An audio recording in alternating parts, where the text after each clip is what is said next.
Guys, I want you to pay attention to what Cliffe has to say in this clip. It is extremely powerful and it gets you thinking, especially as a Christian.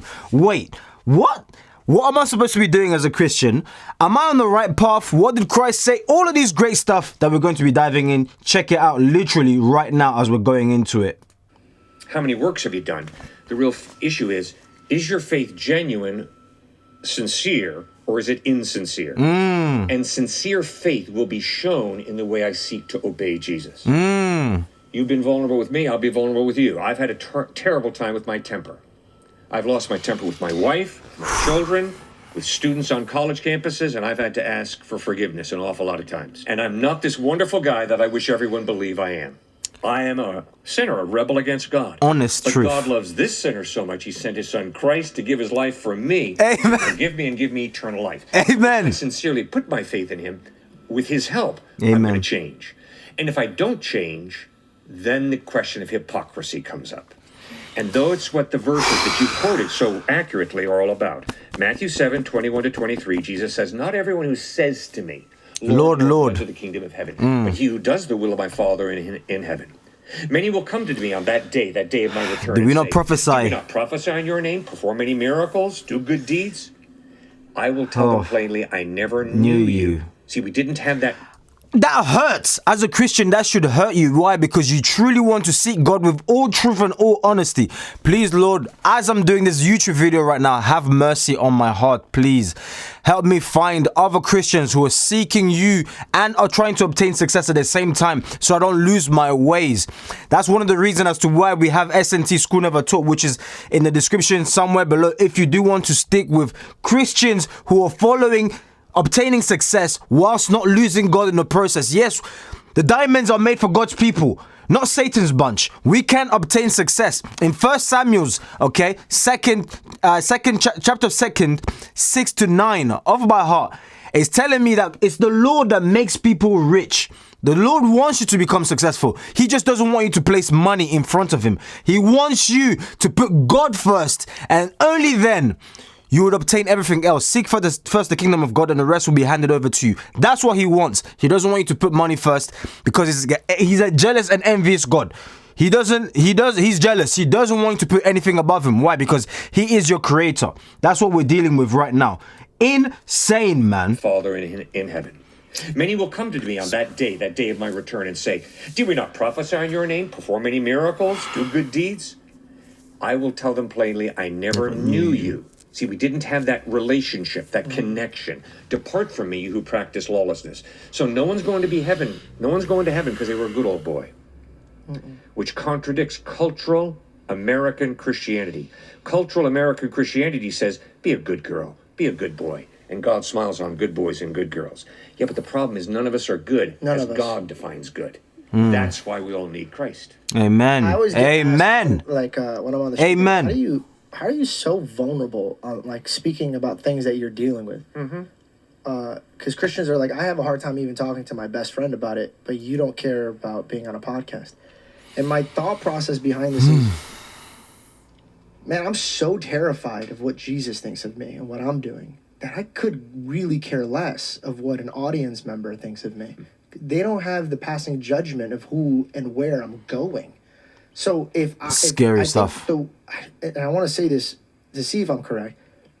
I think a man is either going to worry about what the world thinks of them or what God thinks of them. Very good. And it's so much more freeing and so much rewarding when you put it on a God who's merciful. Yeah. Of a world that will never see it from your point of view. Never. They're ready to throw the first rock. Man, I'm so in love with this conversation that like I'm so deep into what you guys are saying that I'm always planning where we're going next. And I'm just like so into what we're going with. Would you guys like to open up the conversations that the audience members have, and then through that we could naturally go places? Okay, so these are some questions from George's audience members, and so the first one we have here is Jesus God? Also, I want to add on to that. Is Jesus God? And if he is God, where in the Bible does it state that he's God? Very good. John chapter 8, verse 58. What a beast! Shot from the hip. I am so jealous that you can do that. I just want you to read that verse for yourself. Jesus says, before... That was fire. That was fire. Off of the head. Boom! Hit him with it. With the Bible. Guys, I'm telling you, the Bible is one of the best books that's ever existed on planet Earth. It's not just a spiritual book, but it is a success book. And if you dive into it more and more, the Lord is going to open up windows and doors in your heart. He's going to give you opportunities that you never thought would ever exist. Why? Because you're seeking Him in truth. Places. Okay, so these are some questions from those audience members. And Off the top of the head, We're man. in the Whoa! Yo, you shot from the hip. I am so jealous that you can do that. So I just want you to read that verse for yourself. Jesus says, before Abraham was born, I am. Woo! The Jews did not call God G-O-D. The Jews called God Yahweh. Oh, I thought it was Adonai. Yes, also Adonai and El Shaddai. Those are different Elohim. names for God. And one of them was Yahweh, which is the Hebrew verb to be. I am who I am. There was no misunderstanding. The Jews picked up stones to stone him for blasphemy. Before Abraham was born, I am. Deliberately, Christ is claiming to be God. Then in John chapter 10, verse 30, Jesus says, I and the Father are one. No misunderstanding. They didn't think, oh, I see, this guy's a Hindu. He thinks everybody's part of God, so he's claiming that we're all a part of God. No. Jesus was a monotheistic Jew who understood God is one. The Shema of Israel, Hear, O Israel, the Lord our God is one. Love the Lord your God with all your heart, soul, mind, and strength. Love your neighbors yourself. And very deliberately, Jesus said, I and the Father are one. Once again, no misunderstanding. The Jews pick up stones to stone him for blasphemy. Then by his deeds, he obviously claimed to be God. Mark chapter 2, Jesus is teaching in a packed out house, and all of a sudden the roof is ripped open, and a paralyzed man, is lowered on a mat to his feet. Jesus looks into the face of the paralyzed man and says, your sins are Forgiven. Bingo. George, you got it. And then they got mad and they were confused. Bingo. And I found that so beautiful because he was trying to weigh that forgiving sins is way more powerful than raising a man who's crippled. Bingo. Precisely. You got it. By claiming to forgive the sins of a man he'd never probably seen before, Jesus is claiming to be God. Because only God can forgive my sins. Yeah, if I do amen. you dirty, yes, I have to ask you for forgiveness. But ultimately, I have to ask God for forgiveness. Because when I do dirty to you, I'm saying, hey, God, when you made George, lousy job. I can trample all over him. Baloney. When God made George, he did a wonderful job. And if I denigrate him by tap dancing all over his face, I am guilty. And I need to ask George for forgiveness, but I also ultimately better ask God. God for forgiveness. This video is brought to you by Cozy Earth. Cozy Earth is a premium. Well, guys, thing, and if this doesn't tell you that the Bible is super juicy and you need to dive into the Word of God, I don't know what else will. We are dealing with the Holy Spirit and the true Word of God.